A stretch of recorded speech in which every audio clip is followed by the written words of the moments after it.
Hello and welcome to the Wisepreneurs podcast. My name is Nigel Rawlins and I work with a range of women who are professionals in their field. They're often 50 to 60 years old who want to start their own business. In this podcast, I'll be interviewing a range of guests who will be able to tell you how they've done it themselves, and others who will give you hints and ideas and tips and maybe the confidence you need to go out and start your own business. We have a knowledgeable guest on today's podcast, Alison Grade, freelancing expert and author. Alison brings over 15 years of first-hand freelancing experience, from organising film and TV productions to founding her own motorbike training company. Ever helpful and encouraging, she distilled her knowledge into the Freelance Bible, guiding freelancers on skills, mindset, and practical steps. Alison now works closely with creative freelancers and entrepreneurs to transfer their ideas into business realities. She shares her invaluable tips on conducting skill audits, building client relationships, managing time, pricing your services, and how to succeed as a freelancer. Join me for our insightful chat with the freelancing expert, Alison Grade. Welcome, Alison, to the Wisepreneurs podcast. I was just wondering if you could tell the listeners a little bit about yourself. Yeah, hi Nigel, it's great to be here. I think you might have invited me because I'm the author of the Penguin published book, The Freelance Bible, available in all good bookshops, but I'm not going to plug it the whole way through. I promise listeners. Now, my background is very much university, went into film and TV production, worked my way up through a whole range of different shows, but very much on the operational, project management, organizing, budgeting side of things. And really, I was freelance all the way through that. And I worked on bigger and bigger shows. And then I started looking for a new challenge. So I went to business school. I did an MBA at INSEAD. And when I came out of there, I got the really glorious strategy job. And it was all, I was really rubbish in a really large company because I'm not very good in corporate environments. So I ended up back running my own business. I had a bit of an entrepreneurial moment and I was like, hang on, I've learned to ride a motorbike and it's really good fun, but the teaching was really rubbish. So I think I could do this better. So I just decided to start a motorbike company specialized in teaching women. And I ran that for a few years, sold it in a trade sale. And really since then, in the last sort of 15 years, I've started working very much with creative freelancers, creative entrepreneurs, helping them turn their ideas into a business reality. So I say, why do people work with me? It's because I transform creative ideas into a business reality. So hopefully that gives you a bit of a flavor of me and what I do. Yes, it's fantastic. So let's just talk about INSEAD for a while. Can you tell us what that is? Because in Australia, some people would have heard of it, but what's that about? INSEAD's a global business school. I studied on the campus in Fontainebleau, just outside Paris in France. It's incredibly international. Some great colleagues of mine are from your neck of the woods, but generally it's no more than about 10% of any intake from any nationality. So it is really multicultural, really diverse.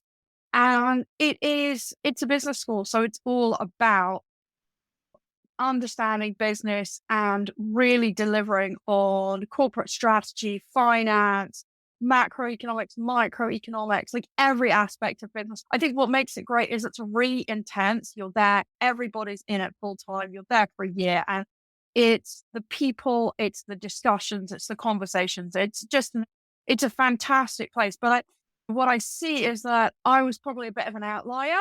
You know, lots of people from FMCG, from consulting, from banking, all of those kind of things. And here I was, a little person who worked in telly, who was a bit of a freelancer, who decided that they wanted to look at the more strategic and business side of the media industry. And I shuffled in and shuffled out and had a great time. But I probably feel like I followed a very non-traditional career as far as MBA students go. But now they look at me and go, gosh, Alison, you actually have a work-life balance.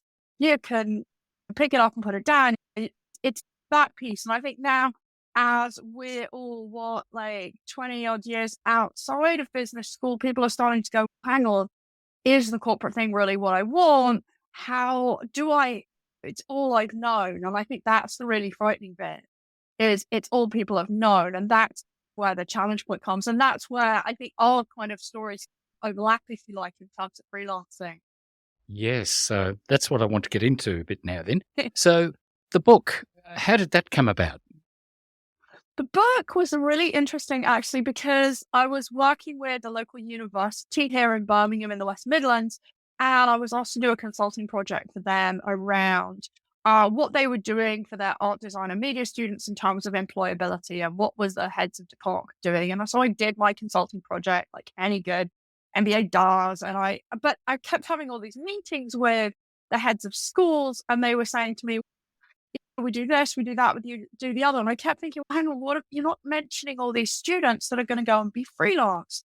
You're talking about the career service, you're talking about services to help people start up businesses. But I was looking at stats, and 70% of people in creative industries are freelance. I'm like, who's looking after them? And so I came away going, there's a real problem in universities in that nobody's getting that knowledge. And this was what in the UK we call vocational university, so very practical driven courses. And so a lot of the tutors were people who had come from industry. So in theory, they knew a lot about being freelance, but quite often they were there because maybe it hadn't worked out for them as freelancing. They wanted that more corporate life. And also, if they'd been there a while, they weren't really up to date in that freelancing world. So the students really had no support. They'd look to their tutors, but they really didn't get it. And I was like, hang on. So nobody's talking about it. Nobody knows what to do. Oh, hang on. I've been a freelancer for most of my career. I've hired stacks of them. I've done it in all sorts of different ways. There's no literature out there. Maybe I should just have a go and write the book. So I set myself the challenge. And here we are. Fantastic. How long had you been freelancing before you started writing the book? Oh, to be brutally honest, I've probably been freelance all my career because I started in TV production. And I think there's kind of two parts to freelancing in the UK. So you can be like freelance in terms of your tax status and how you report to government. And that's one side of things.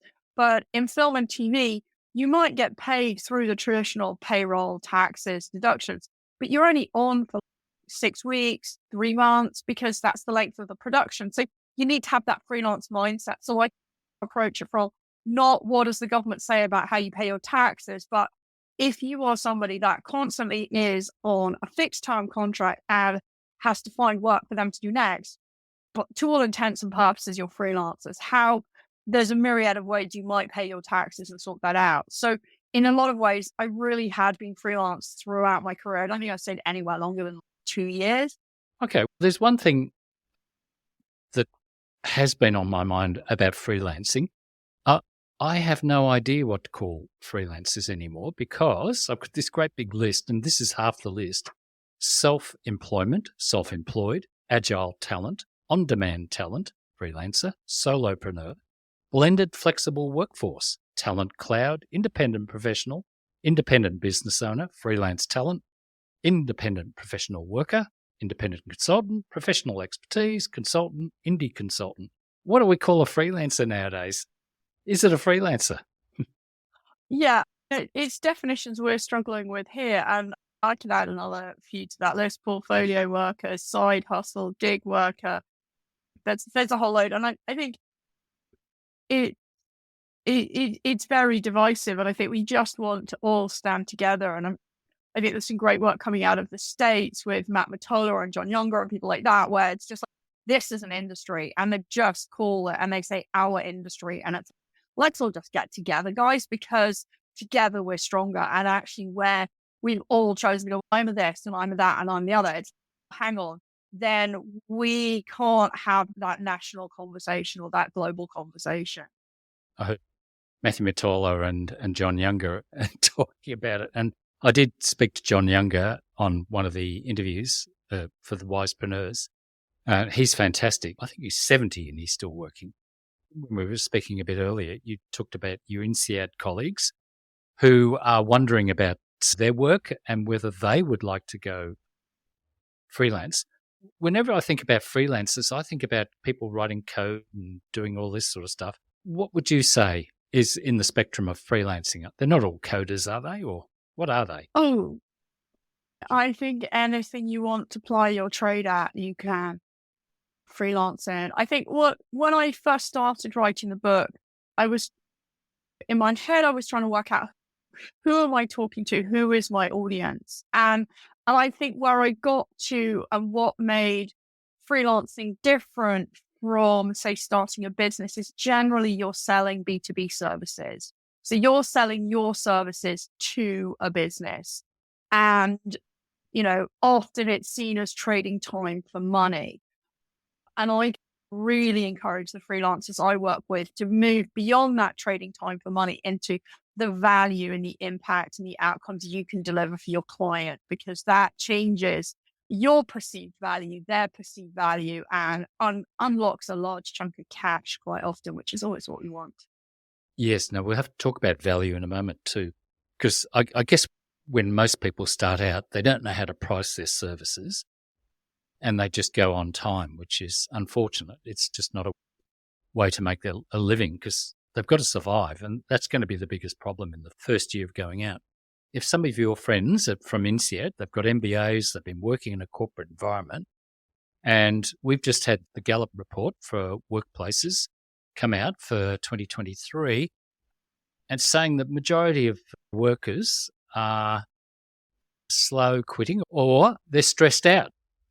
It sounds like they're not very happy at work. For example, professionals out there, either here in Australia or in England or your friends from INSEAD, what would you advise them if they said, how do I make that shift to freelancing? Yeah, so I always think that when you want to look at what makes a successful freelancer, it's like there's 3 legs of a stool, and those 3 legs need to be at the same length and bearing equal weight. Otherwise, the stool falls over. So one of them is about your skills. What skills do you have? What can you bring to anything?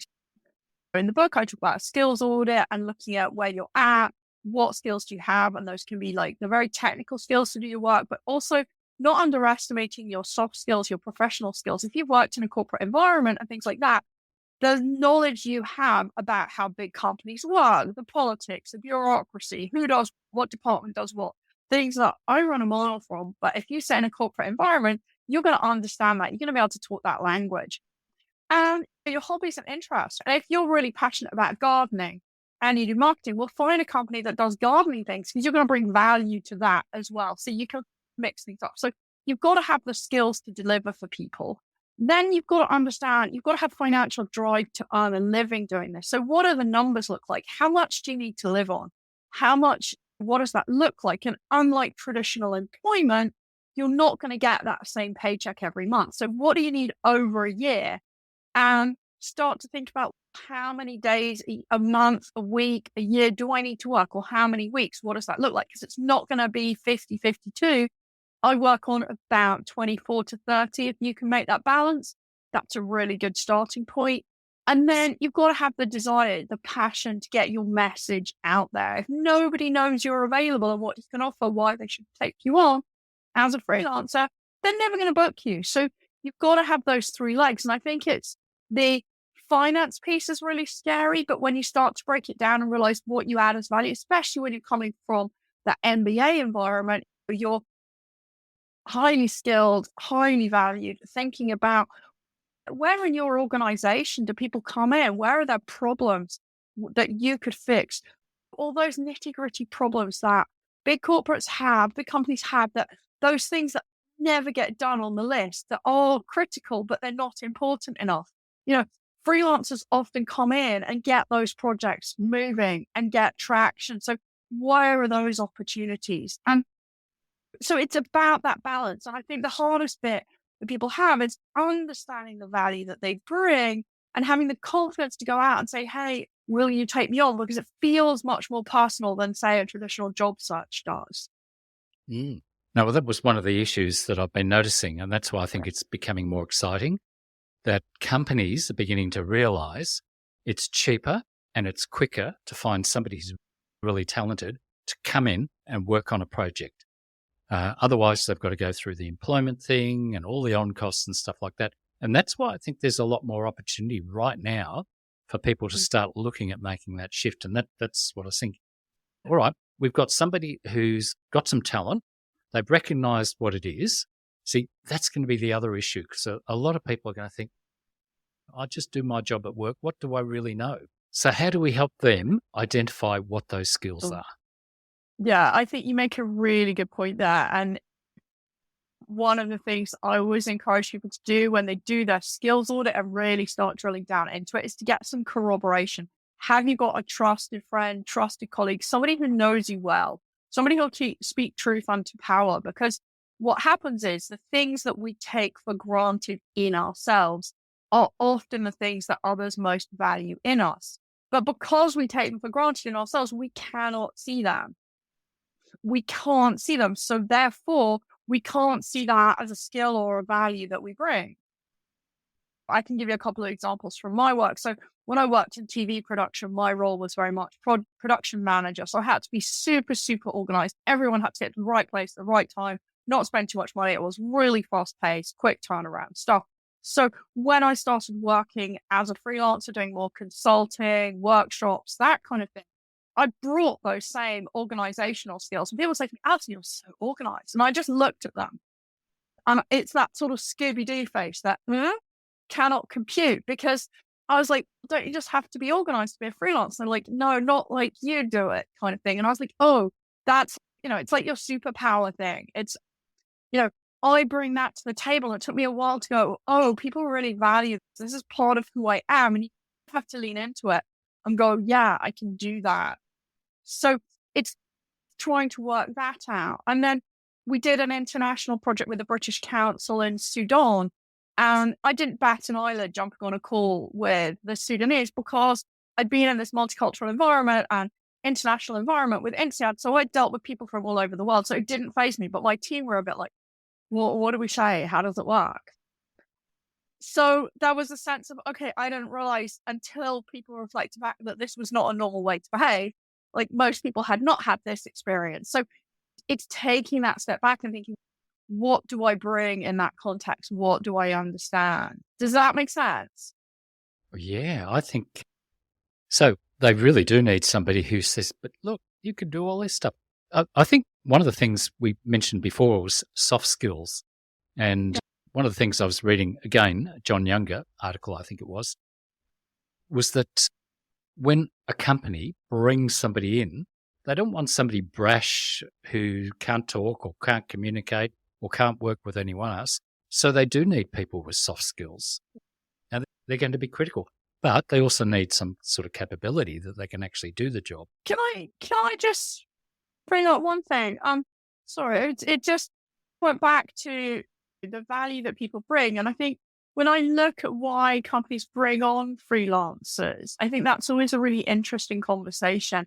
And I have it a lot in my workshops, because I think what I see is that when freelancers go in and pitch, they don't really understand always why the company wants to bring them on, and they can do themselves a really good service. So I think there's two reasons why companies will hire freelancers. One is because they have specialist skills. So that company doesn't have those skills in-house, so they need those specialist skills, or they need added capacity. Now, what's really important about this is if you're coming in with added capacity, they know the skills they need you to have. It's a really transactional conversation and technical conversations. I might go and pitch myself as a media marketing expert to a charity, and they haven't really got, a small company, they haven't really got a presence. They don't know their LinkedIn's from their Instagrams, from their Facebook. So it's going to be like the nursery slopes. I'm going to start in primary school. I'm going to take them on a journey, and I'm going to build up loads of trust and giving them bespoke advice. Whereas if I come to an agency that's just got loads of extra clients, you're not going to be asking me, should we use LinkedIn or Instagram? You're going to be going, what are reels, hashtags? Have you done sponsored posts? That. So it's a very different conversation, but I can service both of those. And I think it's taking that step back when you're thinking about pitching to a client and going, where is this client at on this journey? How much do I need to just educate them about my world rather than selling myself? And it can feel really unnatural to go back to primary school and not be like, yes, but I'm at the cutting edge of this, that, and the other. And I think that piece is that psychological piece about who's this person? Where are they at? What journey do I need to take them on so that they can value me and we can build that freelancing relationship? Now, that's a really good point, because I was listening to a chap in Singapore the other day, and he calls himself a fractional CMO, Chief Marketing Officer, and he works 12 hours here and 10 hours there. And that's something that, another word, you can call yourself a fractional CMO if it's marketing, or CFO if it's finance, or something like that. And that's another way of looking at it, that you're fractional or part-time, but you're still selling your skills. So the biggest danger when they get called in was how to answer the money question. So how would you suggest that they handle that? Because we should talk about value and price and hourly. And how would you explain that to somebody? So I guess where would I start with that? That's a big question. I've got to start with, what do I need to live on? What does my life cost me to lead? I've got to know that piece. I'm a big fan of going out and doing as much benchmarking as you can. So understanding, are there guidance rates? So some sectors have unions and there's recommended rates and things like that. What can you find out? What can you find out looking across the internet for shout outs, whether that's permanent jobs, freelancing gigs? Like, what can you find out? What information can you get? Can you ask people, not what they're paid, but can you get some insight in what would you pay for a freelancer? What would this rate be? Like, get as much intelligence. It is a dark art, pricing yourself. There's sort of two parts to looking at that.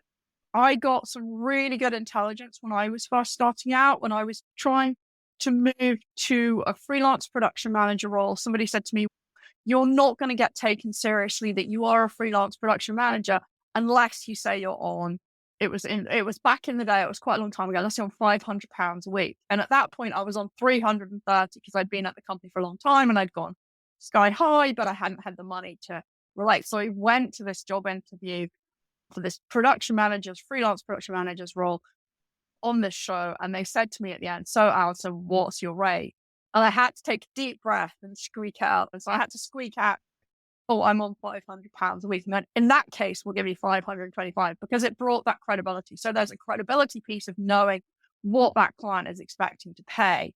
But equally, the flip side of that is I've been into pitch meetings and I've pitched myself at a rate and the person's gone, yeah, that's fine. And at that point, I'm not hearing the sharp intake of breath that, oh, she's pitched herself. It's a little bit stretchy. Is there a negotiation? And then I know that I've left money on the table. So my first thought is, okay, how do I come back and get my rate up the next time with you guys? I've definitely undersold myself. So it's not easy when you're starting out, but you've got to look for the cues. You've got to get that intelligence from wherever you can. And then you've just got to try and piece that jigsaw puzzle together. And the golden rule that I learned from my mentor was, if there's work coming out of your ears and you're too busy to service it, you've got to put your prices up. Because if work's coming out of your ears, yeah, you probably lose a client or two, but you put your prices up, get the same amount of money, you do less work. It's economics 101, supply and demand. So there's a lot to unpack in pricing, but I think those are the sort of three key areas for me. Totally agree. That's the worst thing in the world, when you say you're right and they just go, yep, that'll do. And you use the magic word, leaving money on the table. We should explain that to people. Would you like to explain money on the table? That they've got to get their head around selling and marketing and all that. Yeah. Leaving money on the table is, quite frankly, the client would have paid more. They've agreed way too quickly. The flip is, you go into a store, maybe you're trying to negotiate to buy a car and you make an offer and the guy accepts your first offer. It's like, is up for sport, is up for negotiation. And if you want to be ballsy. If I'm selling myself, if I'm a highly experienced executive with highly valued skills and 20 odd years, 30 years of work behind me, like, people should be wanting me because I've got a great deal of insight to bring to the table. I should be expensive. I should be a luxury designer item. The challenge, I think, when we're starting out is to read who are good clients and who aren't. There will be the people out there who you just go, you're not actually a good fit. And I've had that. We collaborate on all sorts of projects, and there's clients where you're trying to put a tender together and it's like pulling teeth. And I'm like, actually, do you know what? I hope we don't win this because I don't actually want to work with you going forwards because this is not working now. I've just done a project recently and I approached a client I know quite well, but we hadn't collaborated with. collaborated on, and the whole project so far, we haven't heard whether we've won it, but I'd work with them in a heartbeat. We just got each other. We understood.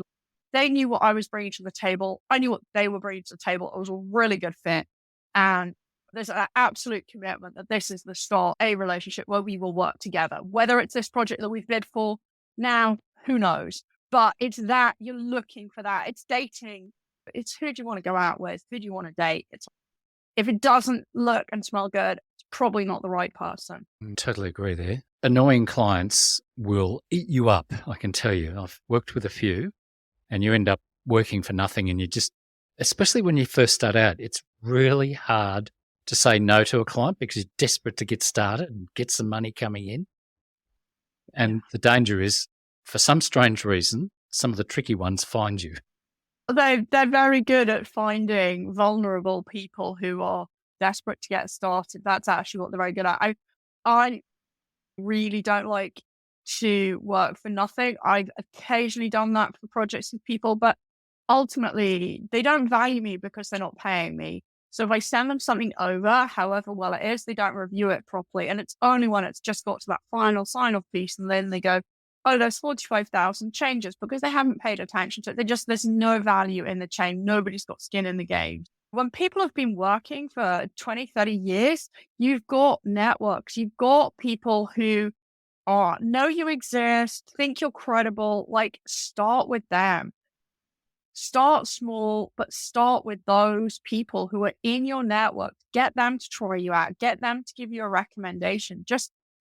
It's really tempting to try and sell the biggest project in the world, but actually it's much easier to get in on a really small project, sell them a little thing, go and do that. Whilst you're doing the little thing, work out what the next thing is you can do for them that's going to add value, make them look good, all of that. And then slowly you find your way building that relationship. But it's very tempting at the beginning. It was, oh, we could do all of these things. We could do all of these things, but actually you can't get any of it over the line. So just try and close one little thing over the line and then keep moving from there. Yes, I think the secret there is it's easier to sell into somebody you're working with than somebody you don't know. So you put a lot of effort into trying to attract new clients. But if you're already working with a client, have a look at them. And I think that's really good advice. Yeah. And your network is important because they may know someone. And because I do work with older women, I don't even know what word is because I'm old too, but they will have a fairly big network. I think people don't realize the value of their networks, especially if they're going to do something else. We all know an awful lot of people, and actually we just met. You came across me because I was doing a thing with Matt Dowling at the Freelancer Club. So you reach out to me, and then it's like, okay, who do you know and who do you know and who can you go have a coffee with people that you know and you've always liked working with in any company at any point and just say, hey, I'm going freelance. I'm thinking of offering these services. What do you think? I always valued your opinion. Would your company use them? Do you know anyone who'd be interested in them? Everyone's got networks. You build from there. If you say to me, oh, Alison, do you know someone in film and TV in Birmingham? I was like, yeah, who do you want to know? Because I know most people on the ground here. And if I introduce you, they'll take that call. They'll respond to that email. So it's using those networks. I'm being curious. Just go and look and see where the problems are. What's the problem somebody's got? Where's the opportunity? Where's the pain? Start asking yourself those questions because that's where you'll find those initial opportunities. So the question there is, how can I help you? Okay, so what I'm thinking about, somebody's still in work. They're working in another business where all of this stuff's being done for them. It will be a shock to go out from that where everything, the work is delivered to them. They don't have to go and find the work. They don't have to make the sell or anything like that. So would you suggest that they start sounding out their network before they quit their job? It's different for everybody because it depends what you've got in the bank, what your personal circumstances are. So I think it's run the numbers and see what it looks like. If you've got 6 to 12 months cash in the bank, then maybe you can stop straight away. But equally, there's a value to continuing working and reducing your hours. So because you're also then keeping your skills up to date, your confidence is better. So there's pros and cons, but obviously then you've got less time to go and meet other clients, potential clients, and do things. So it's chicken and egg. I don't think there's one right way. There's only the right way for you. I think the other observation I've had is just some of the practicalities.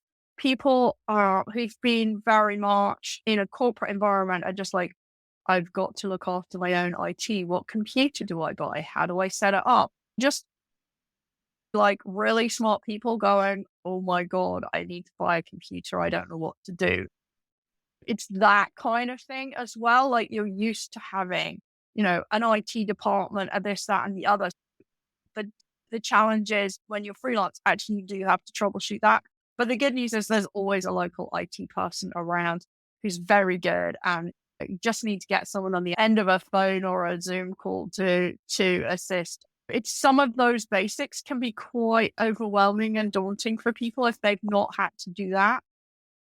Now that's the sort of stuff I hear, that they've come out of a corporate environment. Oh, how do I set this up? What do I do with it? Okay, so we should actually talk about, I did hear John Younger the other day saying they've got to learn to run this as a business. You can do your work, but you're running a business. So what would you say is involved in running a business for somebody who is freelancing? Yeah, he's absolutely spot on. When you're freelance, not only do you have to work in your business, you've got to work on it. I just break it down. You've got to be the CEO of your freelance career. What direction do I want to go in? What do I want to be doing? Where do I want to get to? What does success look like to me? If I'm going to freelancing, it's generally because I want to achieve something that I cannot achieve in the corporate environment, which quite often will be about personal life choices around, I want to do less work. I want to do more traveling. I want to do less traveling. I want more time at home. I want to get away from the politics, the bureaucracy, whatever it might be. What does success look like? So you've got to be that CEO and start to define what does that look like? Because if I can define what good looks like, I can then try and put a package together to go. In this case, I need to offer this type of work to these types of people. So I've got to be that CEO, but equally, just like any good business, I need a finance department. I've got to be the finance director. I've got to be the marketing director. I've got to be the operations director. So I've got to organize my time.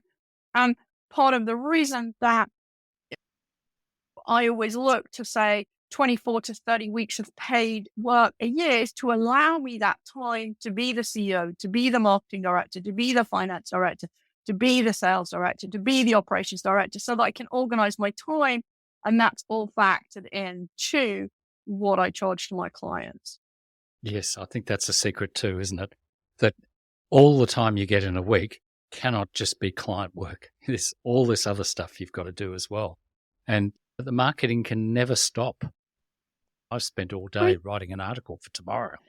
I think it's also what you're looking to do. I think there's different ways of freelancing. So I don't know if you remember your electrical circuits from school where you had like series and parallel. So there are freelancers who work in like series. So film production is like that. So you do a big job, it's all hands to the pump, and then it stops. And actually, it's much healthier to then have a gap and then start up again. And that's very much how I used to work. And now I have things in parallel. So I have lots of different projects going on at the same time. But that's also a life stage thing. When my kids were tiny, I was really happy to have one or two projects, let them finish, regroup, sort life out, and then come back into it. So I think you can put a lot of pressure on yourself to keep it all flowing. But actually, if that doesn't feel like it comes naturally to you and there's enough money coming in, it doesn't have to be like that. You can make it work how you want to work. If you don't want to do marketing and you just want to have coffees with people and wait for the phone to ring, if you've got a good network, it could probably work for you. I spent years not marketing very much at all because you just have those conversations, but I had a good network and people knew I was around and what I could do. So I think don't put too much pressure on yourself as well. Totally agree with that. That's great. So we talked about running a business. How would you say that you structure your day? I'm not very good at doing the same thing over and over again, which is why if someone says sit in an office Monday to Friday, 9 to 5 and be productive, it's like my least productive time. I'm quite an early bird. I like to get up early. I'll often do a big chunk of work before the kids come down for school and things like that, because it's a really good time to just get the sort of work that you can do when the emails aren't pinging and all of that deep work, whether it's writing, those kind of things. I'm quite fluid in that respect. I work a bit from home. We've got a bit of a shared office.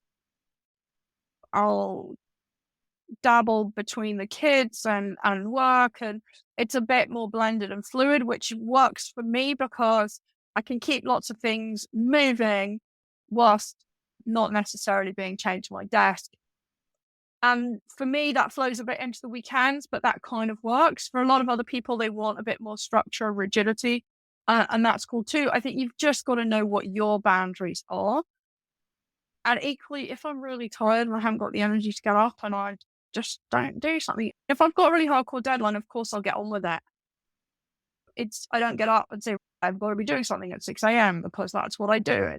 If it didn't work this morning, it's knowing like when it's right for you. And I think giving yourself permission to work when you feel like working. So if I've really lost concentration, there's just no point. I might as well go for a walk. I might as well do something useful around the house. I might as well go and do a grocery shop. If I've lost the concentration, I can sit here and pretend, but I'm just being a fool to myself and there's other things that I can do. So I think that's what I love about that freelancing ethos is, yes, of course we get the work done, but we're output driven. It's not about presenteeism. And when I collaborate with freelancers, they're always really confused because I'll be like, oh yeah, just go do that thing. I know you'll get the work done. I think that's a really important point too, is it does go on energy. And as they say, you're flogging a dead horse. If you've got no motivation, just go and have a nap or go for a walk, then come back to it when you have. And that's the other danger of working for yourself too, is the burnout. What I do notice about people who freelance is that when they do their work, it's focused on that work and they get it done. Whereas I think if you were working for an organisation, you've got a lot more time to do the job, plus you've got all the interruptions. So it can take 2 or 3 times as long or longer. And that's where the benefit from freelancers. And that's where I think freelancers will undervalue themselves and say, oh, I'm just $20 an hour or $40 an hour. Whereas in fact, you're 4 times or 5 times as productive. I think there's another piece as well, is like you're only charging the $20, $40 or whatever it is when you're sitting at your desk.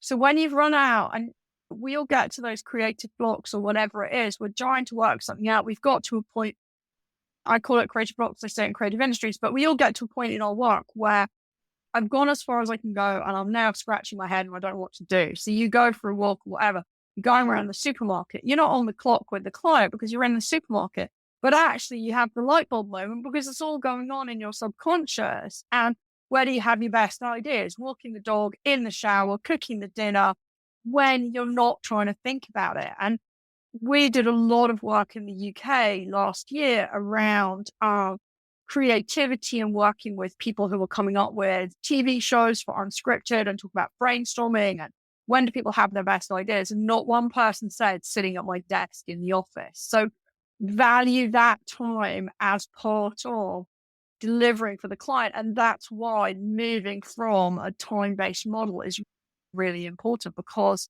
you are always on the clock, if you like, because if you're working on something, you're still thinking about it at the back of your mind. So the point you're making there is that they need to charge for the outcome that's going to be delivered.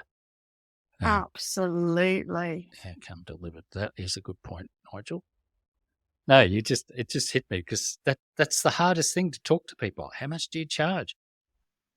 The benefit to the client, but I guess when you're starting out, these are difficult concepts to get in your head.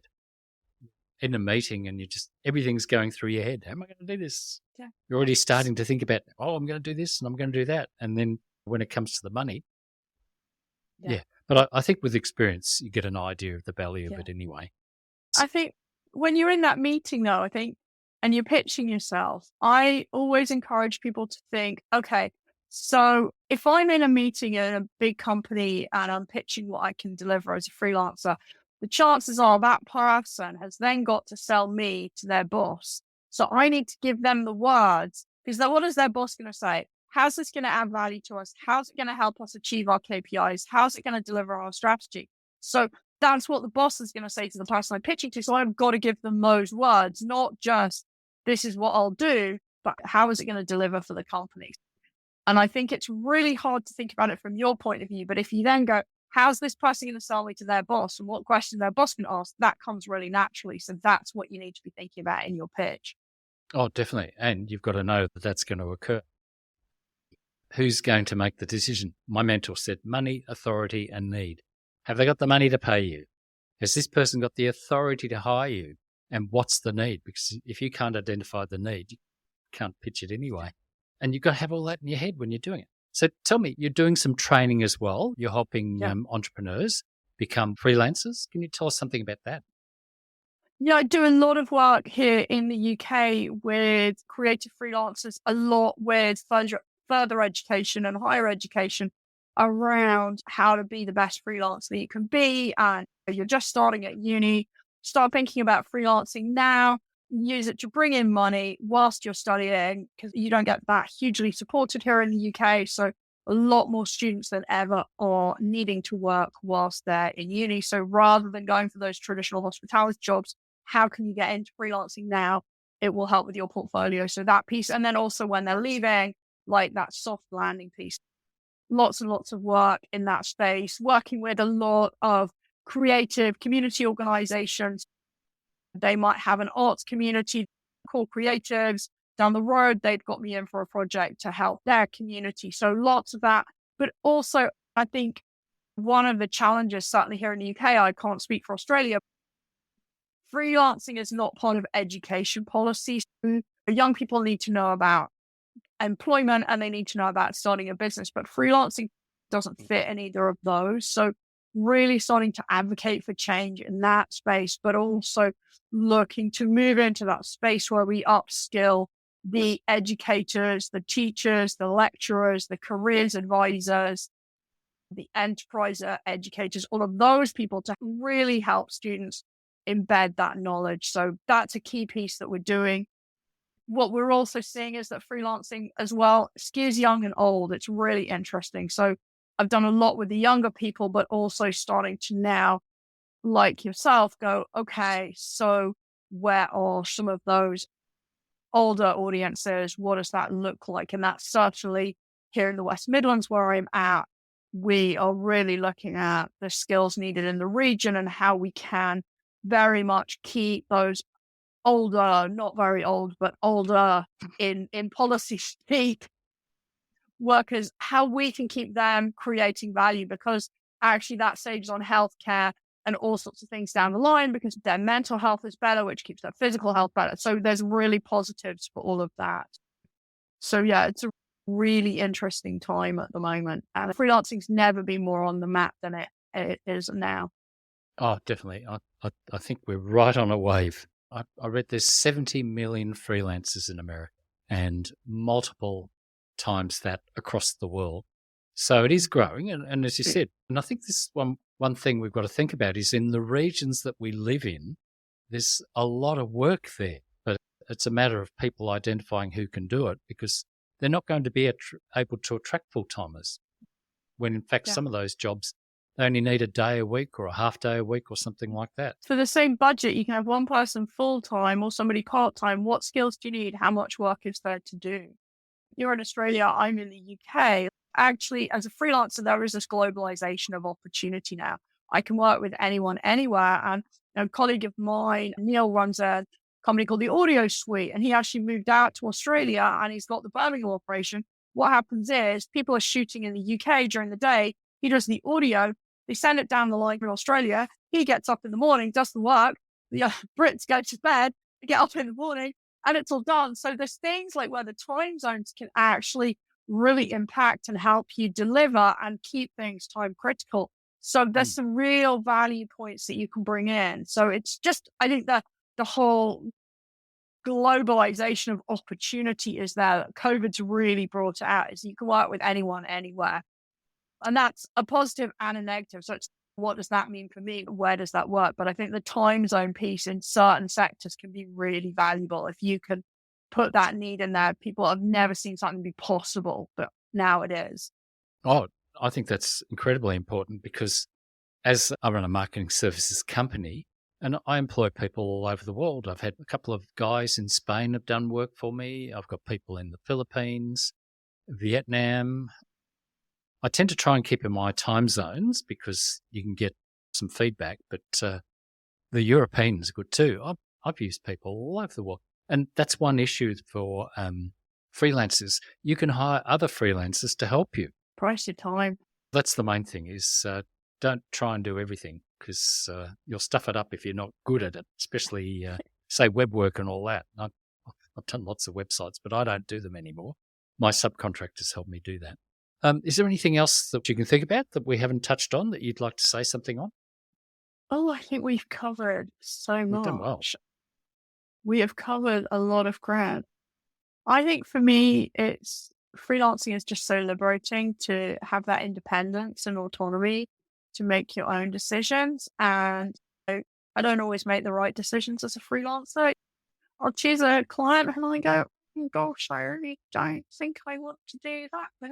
I work with that client again. But I can vote with my feet and things like that. It's a two-way street. Those short projects, getting started with a small project, see if you like working with somebody. And nothing worse than walking into a corporate job and realizing that you've signed up for however long and you don't actually like the company and it's not what you thought. And that's much harder to get out of. Freelancing is much simpler. And building relationships, I think relationships go such a long way in freelancing. Being a nice person to have around, it sounds really trite. It's not going to get you through the door at the beginning, but it will get you asked back time and time again. If you're a good client to work with, you do stuff well, on time. The number of times clients have rung me up and go, oh, Alison, do you think you could do this? And I'm a bit like, oh, I haven't really done that before, but sounds doable. So I'll just say yes. But they're ringing me up because ultimately they've had a good experience working with me. I'll tell them the truth if I really don't think I can do it and I'm not the right person. But that relationship piece means that I'm front of mind, that they will phone me up. Be a good person to work with, gets you asked back time and time again. And that's really what builds your client base. That's so important. Now tell me, do you coach people or do anything like that? I don't do a huge amount of that, if I'm brutally honest. I work generally through programs. So here in the UK, there's a great organization called Creative UK that do business planning support for screen businesses. And through programs like that, where they pay because they're supporting the company, I'll do a few of those. But generally, I don't tend to take an individual's money. It's not a space that I sit in. And alongside the freelancing workshops we do, I have a team working with me, delivering a lot of screen industries training. So I tend to stay a bit more in that B2B space and less a one-to-one thing. But that's just where I'm at currently. So they could read the book, I think. I think so. Definitely read the book. And there's audiobooks. If you like hearing my British accent, then you get to hear me read that as well. And it's on the Kindle, which is the one I bought. I found it very good. I've got the table of contents sitting up in front of me and you've covered everything in there, I think. And people have just, if they're working at the moment, this is a good book to get hold of just to start getting their head around it. Who else would you recommend? We've talked about Matt Dowling. He's got the Freelancer Club. They've got stuff that can help people. Matt's doing a great job. I think platforms we haven't touched on, and platforms are really interesting because I think the evolution of the freelancing platforms, I liken to the high street. Have you got Primark in Australia or an equivalent? We have a store Primark over here, which is like, it's high fashion, really fast. Like you can get a t-shirt for £1. It's really cheap. So you've got that mass market type appeal on the high street. And then you've got like really designer boutiques. Yeah. So that's your high street equivalent. And I think freelancing is growing up and you've got those kind of Primark equivalents, those real low cost pound stores, whatever, with your freelancer.coms, your Fivers, your Upworks and all of that, where it is a commodity. And I will shop in Primark for certain things, but I won't buy everything there. I'll go to the designer store when I want something that's designer. So it's understanding how that marketplace is evolving. And Matt and the Freelancer Club sits in a much more higher end space for creatives. So it's very different to those commodity driven Upworks, Fivers, those kind of things. Now, everything has its place, but the challenge is understanding how that ecosystem is developing and which one is right for you, in the same way that when you walk down the high street, which store you want to go into and why. And I think that's the piece that people struggle with, is to understand that. But they're not going anywhere, these platforms. They're here to stay. You've just got to work out, like, what does that ecosystem look like for me? So when we're talking about platforms, we're talking about the freelancer platforms where you can sign up and where people can apply to get workers to do jobs. We've got one, freelancer.com in Australia. That's an Australian one. And Upwork is the one I've been using. Fiverr is the little cheap one, and that's interesting. Yeah, I don't use Fiverr as much anymore. I'd rather pay more, I think, somewhere else. Exactly. And also, there's sector-specific ones.